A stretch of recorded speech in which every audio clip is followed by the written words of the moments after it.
C'était en 2005, en février 2005. J'appelle mon père, c'était un mardi, et je lui demande comment il va. Souvent, je l'appelais chaque semaine. Et il me dit, je te laisse parce que j'ai très mal au ventre, et je te rappelle plus tard. Et à ce jour, j'attends toujours son coup de fil, puisqu'une semaine après, il est décédé. Il devait prendre sa retraite, il était en pré-retraite, et il est parti très vite. Dans ces moments-là, en fait, tu passes par toutes sortes d'émotions. Forcément, tu pleures, tu te poses des questions, tu te dis pourquoi il est parti si vite, qu'est-ce qui s'est passé, je ne comprends pas. Tu te mets en colère contre les hôpitaux, en colère contre toi-même, en colère contre Dieu. Seigneur, pourquoi il est parti si vite? C'est toutes ces questions qu'on peut se poser, n'est-ce pas? Mais c'est là que tu réalises en fait que tu n'as aucun contrôle. Tu n'as aucun contrôle sur ta vie. À tout moment, tu peux partir. Ce matin, il y a des personnes qui n'ont pas pu se réveiller. Peut-être qu'ils voulaient venir au culte et ils n'ont pas pu.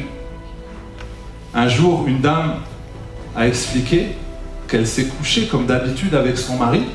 Elle lui a fait un bisou, elle lui a dit « Chérie, bonne nuit, à demain ». Et puis ils avaient prévu un week-end. Et le lendemain, elle lui fait encore un bisou. « Chérie, ça va ?» Et il répond pas. « Chérie, ça va ?» Et il répond pas. Il avait fait une crise cardiaque la nuit. Vous imaginez le choc? Donc vous avez compris, aujourd'hui, mon message, c'est lâche prise et avance. Lâcher prise, c'est accepter la réalité. Ça fait mal, mais on doit accepter la réalité. Parfois, on veut contrôler le temps, la tempête, on veut contrôler la route, on veut essayer de même contrôler la voiture. Mais à des moments, la voiture, si elle va à la droite, tu essaies de contrôler, tu appuies sur le frein il lâche. Qu'est-ce que tu fais? Difficile, n'est-ce pas? Là, vous voyez, il y a du soleil dehors, mais à tout moment, il peut y avoir la neige, il peut y avoir la pluie, surtout ici à Luxembourg. Des fois, on a 4 saisons en une journée. C'est magnifique, n'est-ce pas? Vous êtes d'accord, hein, ceux qui habitent au Luxembourg? C'est ce qu'on dit ici. Et c'est vrai, effectivement. Je dis toujours à mes enfants, non, on ne sort pas comme ça, tu vois le temps, ok, mais fais attention, l'après-midi il peut neiger. Et c'est vrai. On est toujours surpris. Mais c'est juste pour dire qu'on ne peut pas contrôler, n'est-ce pas? On ne peut pas contrôler les critiques, les gens qui vous critiquent, les gens qui vous jugent, les gens qui vous parlent mal. Ça, on ne peut pas le faire, n'est-ce pas? Par contre, nous, on peut contrôler notre bouche. Ah, ça, c'est plus difficile. Contrôler notre cœur, ça, c'est plus difficile. C'est tout ce qu'on doit contrôler, en fait. Nos émotions face à la situation. Lorsque mon papa est décédé, je pouvais juste contrôler mes émotions. J'ai essayé de contrôler, j'ai essayé de comprendre. À un moment donné, j'ai dit, de toute façon, il est parti, il est parti. Et en fait, je me suis dit, c'est qu'il devait partir. C'est que c'était ce moment-là où Dieu avait choisi, il devait partir. Donc je ne me suis pas mis en colère, j'étais triste. Mais j'ai commencé à réfléchir, qu'est-ce qu'il avait laissé sur la terre? Et c'est souvent comme ça, quand quelqu'un parle, on dit, qu'est-ce qu'il m'a donné? Qu'est-ce qu'il m'a apporté? Qu'est-ce qu'il m'a donné comme instruction? Voilà, quelles sont les valeurs qu'il m'a apportées, n'est-ce pas? C'est souvent comme ça. Alors imaginez le jour où vous allez partir. Qu'est-ce que les gens vont dire sur vous? Est-ce que les voisins vont dire, oui, mais j'entends tout le temps crier. Ah, cette personne-là, oui. Ou, ah non, cette personne, à chaque fois, elle m'apportait un sourire. À chaque fois, elle était là. À chaque fois, elle m'encourageait. À chaque fois, elle me bénissait. Elle me parlait toujours de Jésus, mais je voyais dans son regard qu'effectivement, elle avait Jésus dans son cœur. Ce parfois, on dit, je suis chrétien, oui, mais montre que tu es chrétien. Chrétien, ça veut dire être en Christ. Ça veut dire marcher comme Christ, agir comme Christ, penser comme Christ. Oh, regardez, je suis chrétien, montre-le alors. Et en fait, tu le montres par les actes. Parfois, en fait, tu n'as même pas besoin de dire que tu es chrétien normalement. Les gens doivent le voir par ton attitude. Toi, tu arrives à pardonner à cette personne-là qui a violé ton enfant? Oui, j'arrive à pardonner. Comment tu fais? Le Saint-Esprit. C'est là que tu dis, ah, il y a une différence. Tu as un amour différent. Parce que c'est facile d'aimer les gens qu'on aime. Mais les gens qui nous maudissent, c'est plus difficile. Et souvent, l'ennemi passe par des personnes autour de vous. Soit ça va être ton mari, ça va être ta femme, soit ça va être tes enfants. Parce que ça te touche, n'est-ce pas? Mais là, il y a des moments où il faut lâcher prise. Lâcher prise, c'est laisser à Dieu le contrôle. Et je pense que parfois, on chante des chants hypocrites. Oui, prends tout, Seigneur. Mensonge.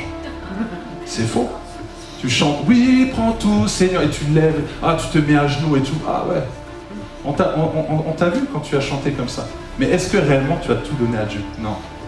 tu prends une partie, tu dis Seigneur, vas-y. Au pire, tu veux tout prendre même. Le Seigneur, il te regarde.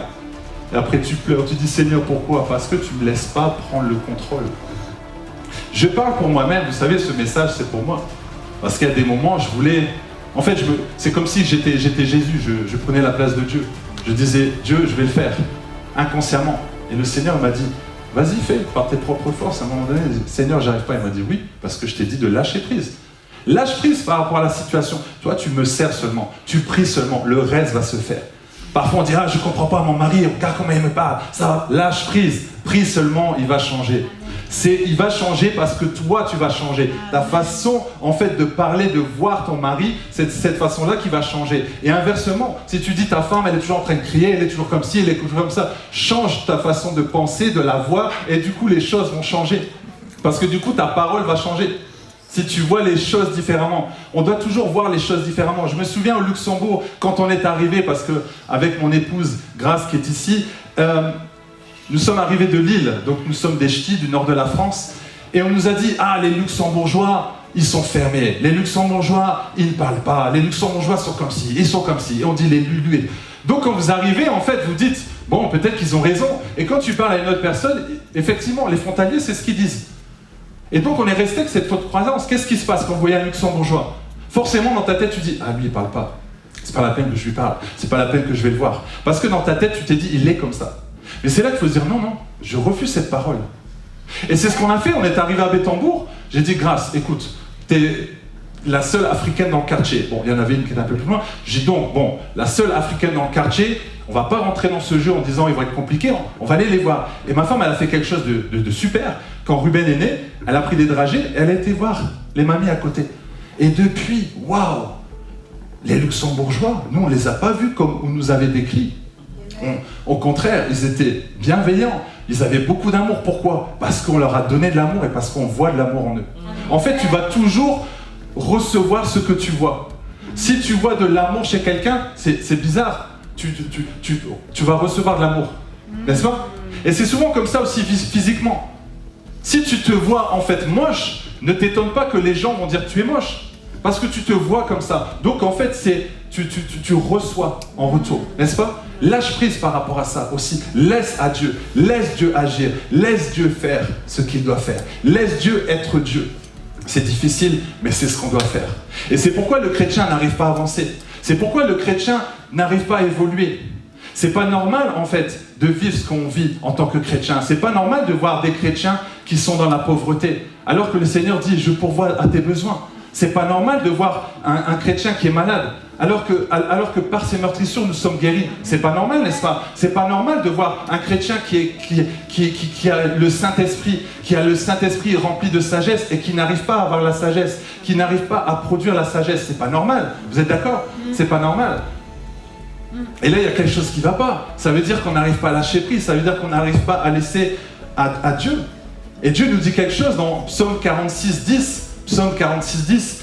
Arrêtez et sachez que je suis Dieu. Je domine sur les nations, je domine sur la terre. Là, il nous dit arrêtez, arrête de contrôler. Sache que je suis Dieu. Je suis Dieu. Je suis au-dessus de la maladie. Je suis au-dessus de tes problèmes. Je suis au-dessus des circonstances. Je suis au-dessus de tout, au-dessus de l'ennemi. On le piétine. Alors pourquoi tu t'inquiètes?